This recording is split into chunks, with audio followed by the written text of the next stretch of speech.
Assalamualaikum warahmatullahi wabarakatuh. Saya Rian Sukmawati. Di video kali ini saya ingin membahas tentang materi pengambilan keputusan dan sistem informasi. Pengambilan keputusan dalam bisnis biasanya terbatas pada manajemen. Saat ini, para karyawan dengan tingkat rendah tanggung jawab atas beberapa dari pengambilan keputusan tersebut, sebagaimana sistem informasi akan membuat informasi menjadi tersedia bagi para karyawan yang tingkatannya lebih rendah di dalam bisnis. Akan tetapi, apa yang kita maksud dengan pengambilan keputusan yang lebih baik dan bagaimana pengambilan keputusan ini dapat dilakukan dalam bisnis dan organisasi lainnya? Berikut ini, saya ingin menjelaskan apa saja tipe dalam keputusan. Yang pertama, keputusan tidak terstruktur. Keputusan tidak terstruktur adalah keputusan yang pengambilan keputusannya harus memberikan pertimbangan, evaluasi, dan wawasan untuk memecahkan permasalahan. Setiap keputusan tersebut adalah baru, penting, dan tidak rutin, serta tidak ada pengertian yang dipahami benar atau prosedur yang setuju bersama pengambilannya. Dan yang kedua, keputusan terstruktur. Keputusan ini bersifat berulang dan rutin serta melibatkan prosedur yang jelas dalam menanganinya, sehingga tidak perlu diperlakukan seakan-akan masih baru. Dan yang ketiga, keputusan semi struktur. Pada keputusan ini, hanya sebagian masalahnya mempunyai jawaban yang jelas tersedia dengan prosedur yang disetujui bersama. Secara umum, keputusan terstruktur lebih umum dijumpai pada tingkat organisasi rendah, sedangkan masalah yang tidak terstruktur lebih umum dijumpai pada tingkat tinggi. Berikut ini beberapa kecerdasan rancangan pilihan implementasi. Yang pertama, intelijen. Terdiri atas menemukan, mengidentifikasi, dan memahami masalah yang terjadi pada organisasi, mengapa masalah itu terjadi, di mana, dan akibat apa yang dialami perusahaan. Yang kedua, rancangan atau desain, melibatkan identifikasi dan pencarian berbagai solusi masalah. Yang ketiga, pilihan atau choice, adalah tentang memilih alternatif solusi yang ada. Yang keempat, implementasi atau implementation, adalah tentang membuat alternatif yang dipilih dapat bekerja dan tetap mengawasi seberapa baik kerja solusi tersebut. Berikut saya ingin menjelaskan peran manajer dan pengambilan keputusan dalam dunia nyata. Yang pertama, dalam peran manajerial.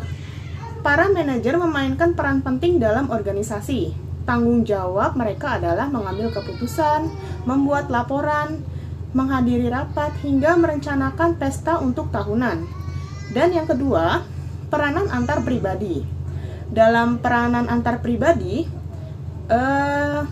ini bertindak sebagai figur utama dalam organisasi ketika mereka mewakili perusahaan kepada dunia luar dan melakukan tugas-tugas simbolik seperti memberikan penghargaan karyawan, dan manajer bertindak sebagai pimpinan, memberikan motivasi, nasihat, dan bawahannya. Manajer juga bertindak sebagai penghubung antara berbagai tingkatan organisasi. Pada setiap tingkat tersebut, manajer bekerja sebagai penghubung antar anggota tim manajemen. Manajer memberikan waktu dan membantu yang diharapkan akan dibalas. Yang ketiga, dalam peranan informasi. Dalam peranan informasi atau disebut dengan informal role, manajer bertindak sebagai pusat saraf dari organisasi, menerima informasi terkini yang paling konkret dan mendistribusikannya kembali kepada para yang memerlukannya. Manajer adalah penyebar informasi dan juru bicara dalam organisasinya. Peran pengambilan keputusan, manajer mengambil keputusan. Yang keempat, dalam peran pengambil keputusan atau decisional role. Mereka bertindak sebagai wirausahawan dalam mengusulkan jenis-jenis aktivitas baru, menangani gangguan-gangguan yang muncul dalam organisasi, mengekolokasikan sumber daya kepada para syaraf yang membutuhkan, dan menegosiasikan konflik dan menjadi penengah antara kelompok-kelompok yang bertikai. Pengambilan keputusan dalam dunia nyata, kualitas informasi. Keputusan yang berkualitas tinggi memerlukan informasi yang berkualitas tinggi. Apabila keluar dari sistem informasi tidak memenuhi kriteria kualitas ini, maka proses pengambilan keputusan akan sulit dilakukan. Penyaringan manajemen, walaupun dengan informasi yang tepat waktu dan akurat, tetapi beberapa manajer mengambil keputusan yang buruk. Para manajer seperti halnya semua manusia, menyerap informasi melalui serangkaian penyaringan untuk memahami dunia di sekitar mereka. Para manajer memiliki bias-bias yang bervariasi yang menolak informasi yang tidak sesuai dengan konsepsi mereka sebelumnya. Kritik dan inersia organisasional. Organisasi adalah birokrasi dengan kemampuan kompetensi terbatas untuk melakukan tindakan-tindakan yang bersifat menentukan. Ketika lingkungan berubah dan perusahaan perlu mengadopsi model bisnis baru untuk bertahan, kekuatan yang besar dalam organisasi menolak pengambilan keputusan untuk pertumbuhan besar. Keputusan yang diambil perusahaan sering menunjukkan penyeimbangan dari kelompok-kelompok yang berada dalam perusahaan dan bukan solusi yang terbaik atas masalah yang dihadapinya. Dan berikut saya juga akan menjelaskan tentang intelijen bisnis dalam perusahaan. Lalu apakah yang dimaksud dengan intelijen bisnis? Intelijen bisnis atau BI merupakan suatu istilah yang digunakan oleh para pemasok perangkat keras dan perangkat lunak serta para konsultansi teknologi informasi untuk menggambarkan instruktur bagi pergudangan, mengintegrasikan, melaporkan, dan menganalisis data yang berasal dari bisnis, termasuk data yang besar. Infrastruktur dasar ini mengumpulkan, menyimpan, membersihkan, dan membuat informasi yang relevan terjadi pada para manajer. Pemasok intelijen bisnis penting untuk mengingat bahwa intelijen bisnis dan analis bisnis yang diidentifikasi produk oleh para pemasok teknologi dan perusahaan konsultasi. Mereka terdiri atas perangkat keras dan perangkat lunak yang terjual dengan baik, terutama oleh para pemasok sistem yang besar kepada perusahaan Fortune 500 yang sangat besar. Produk-produk mikroskop ditunjukkan pada perusahaan yang berukuran kecil hingga menengah, dan mereka didasarkan pada alat bantu dekskop yang akrab bagi para karyawan, alat bantu kolaborasi mikroskop SharePoint, dan perangkat lunak database mikroskop SQL Server. Menurut International Data Corporation, intelijen bisnis global dan pasar analiti adalah sebesar 354 miliar US dollar pada tahun 2012 dan diharapkan untuk mencapai 507 miliar US dollar pada tahun 2016. Hal ini membuat intelijen bisnis dan analitis bisnis menjadi salah satu segmen yang pertumbuhannya paling cepat dan paling besar di pasar perangkat lunak Amerika Serikat. Lingkungan intelijen bisnis. Terdapat elemen dalam lingkungan intelijen bisnis. Data dari lingkungan bisnis akan berhadapan dengan data terstruktur maupun yang tidak terstruktur dari banyak sumber berbeda, termasuk data yang besar. Data perlu untuk diintegrasikan dan diorganisasikan sehingga mereka dapat dianalisis dan digunakan oleh para pengambil keputusan manusia. Infrastruktur intelijen bisnis atau dasar yang mendasari intelijen bisnis merupakan suatu sistem database yang luar biasa yang menangkap semua data yang relevan untuk mengoperasionalkan bisnis. Data akan disimpan dalam database transaksional atau digabungkan dan diintegrasikan ke dalam gudang data perusahaan atau serangkaian data mart yang saling berkaitan. Seperangkat alat bantu analisis bisnis. Seperangkat alat bantu perangkat lunak yang digunakan untuk menganalisis data dan menghasilkan laporan, memberikan tanggapan terhadap pertanyaan-pertanyaan yang diajukan oleh para manajer, dan menelusuri perkembangan dan bisnis dengan menggunakan indikator-indikator kunci dari kinerja. Metode dan penggunaan manajerial. Perangkat keras intelijen bisnis dan perangkat lunak hanya sama cerdasnya dengan manusia yang memanfaatkannya. Para manajer memaksakan analisis data dengan menggunakan bermacam manajerial yang mendefinisikan tujuan bisnis yang strategi dan menentukan bagaimana perkembangannya akan diukur. Platform pengiriman SIM Intelijen bisnis dan analitis bisnis dikirimkan kepada para manajer dan para karyawan dalam berbagai macam cara. Bergantung antara muka pengguna, pelaku bisnis tidak lagi terkait pada meja kantor dan desktop mereka. Mereka seringkali belajar dengan lebih cepat dari representasi data secara visual dari para laporan kuno dengan kolom dan baris mengenai informasi. Serangkaian perangkat lunak analitis bisnis saat ini menekankan pada teknik-teknik visual seperti misalnya dashboard dan scorecard, kartu nilai, intelijen bisnis dan kapabilitas analitis. Intelijen bisnis dan analitis bisnis memerlukan suatu dasar database yang kuat.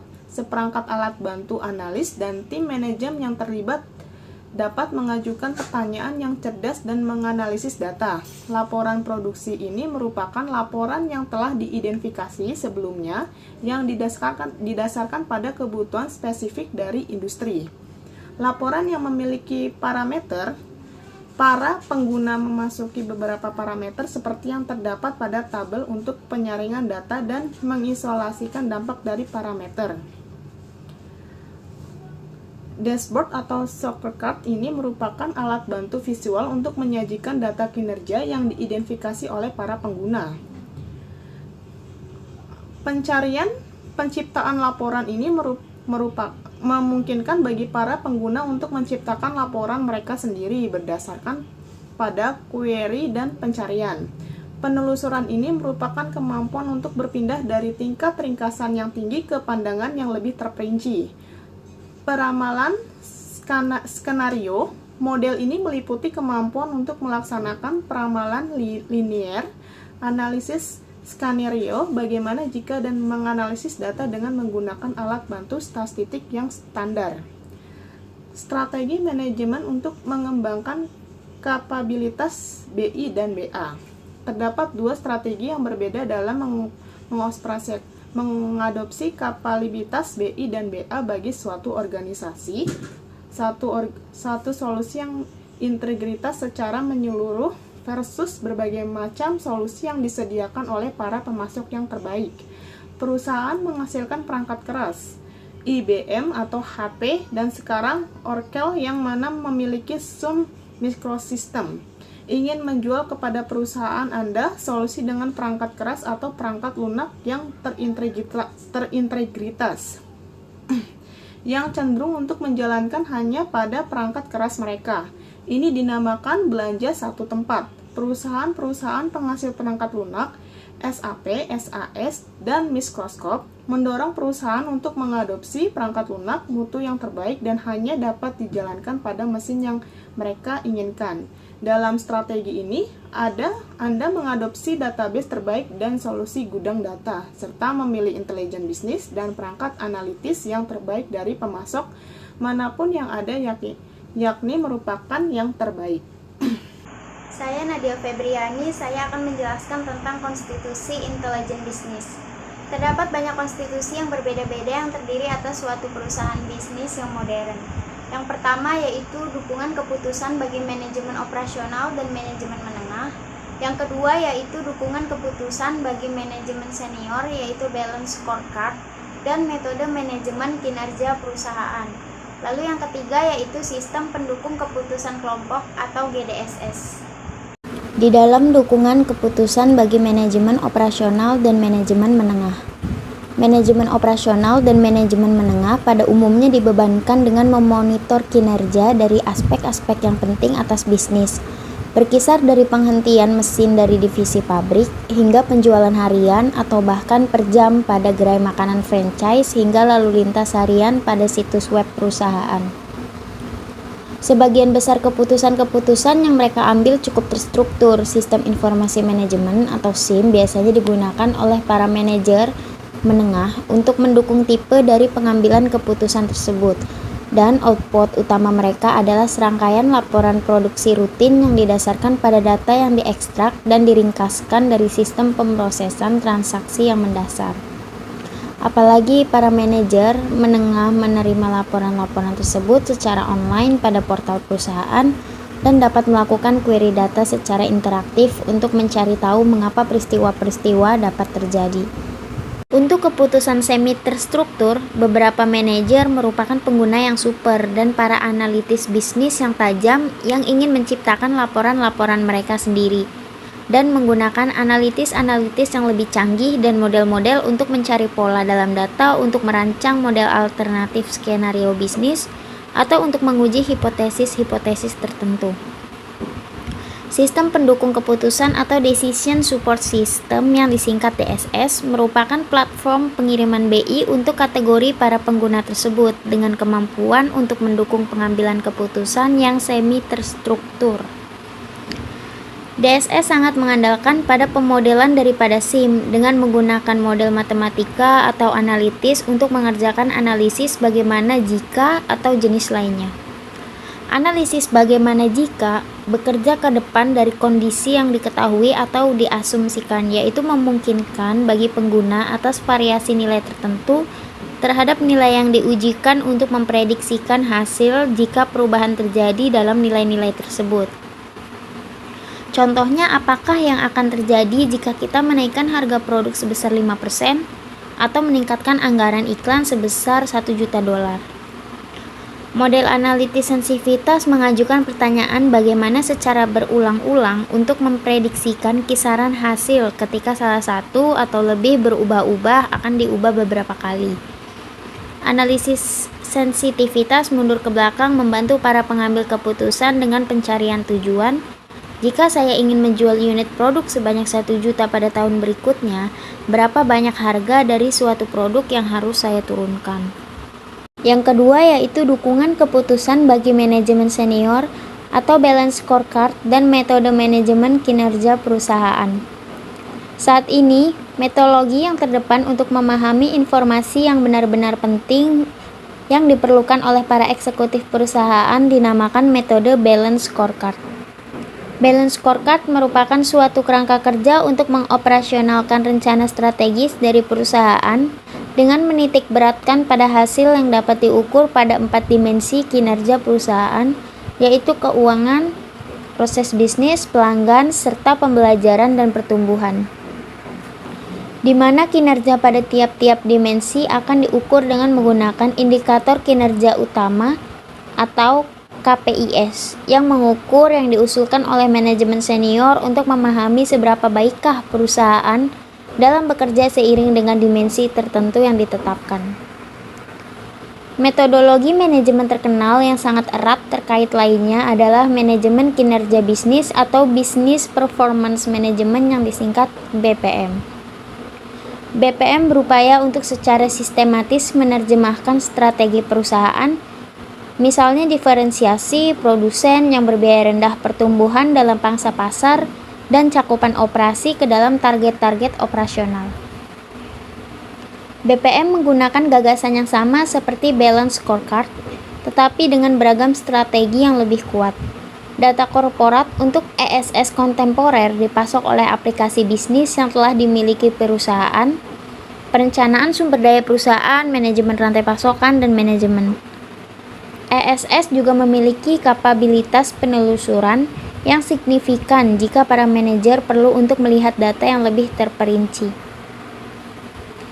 ESS yang telah dirancang dengan baik membantu para eksekutif senior memonitor kinerja organisasional, menelusuri aktivitas dari para pesaing, mengenali kondisi dari pasar yang berubah, serta mengidentifikasi permasalahan dan peluang. Untuk hal ini dan sistem intelijen bisnis lainnya menjadi benar-benar bermanfaat, maka informasi harus dapat ditindaklanjuti, ini harus siap tersedia, dan juga mudah untuk digunakan ketika mengambil keputusan.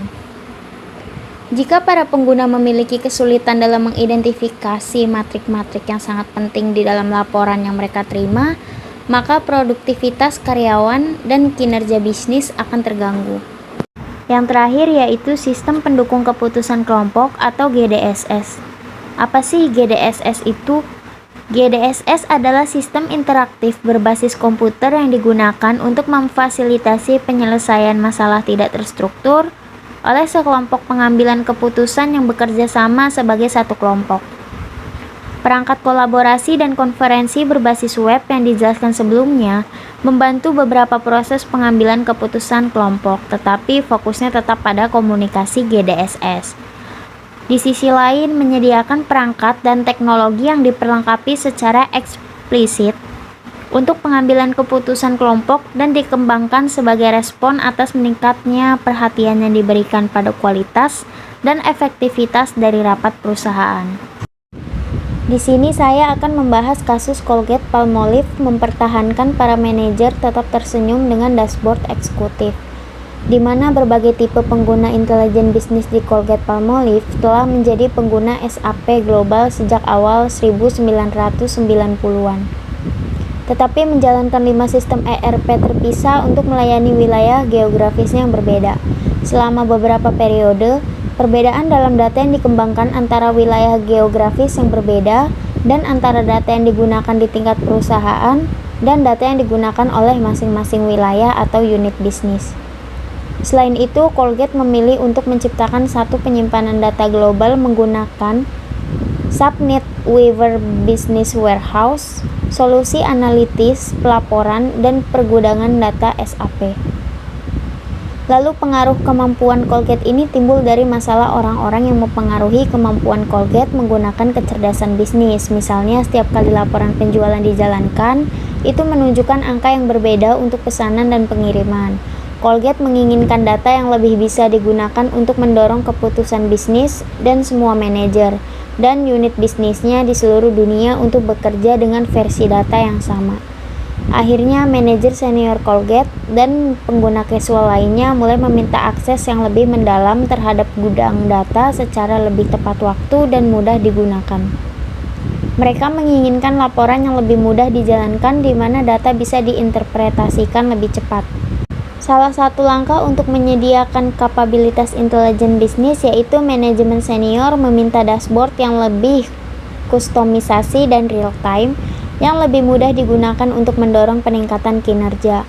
Para spesialis sistem informasi Colgate kemudian diimplementasikan SAP NetWeaver BWA Accelerator untuk mempercepat muatan data dan meningkatkan persepsi dan adopsi pengguna, dan mereka mengimplementasikan SAP Business Object Web Intelligence untuk membangun laporan-laporan yang dikustomisasi.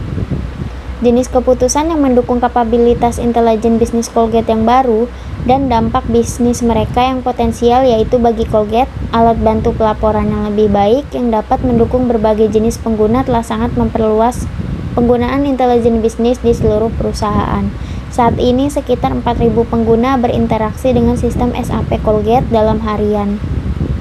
Tetapi jumlah ini sangat diharapkan dapat diperluas hingga 15.000 atau bahkan 20.000 pengguna di masa mendatang. Orang-orang yang terbiasa melihat laporan diisi dengan angka-angka menemukan bahwa mereka dapat menggunakan informasi yang disajikan di dashboard untuk membuat keputusan lebih cepat. Sebagai contoh, manajer dapat menentukan kondisi keuangan positif atau negatif dengan hanya mencari di mana laporan dashboard yang menggunakan warna hijau, yang mencerminkan peningkatan dalam posisi keuangan Colgate. Sekian dari saya, kurang dan lebihnya mohon maaf. Wassalamualaikum warahmatullahi wabarakatuh.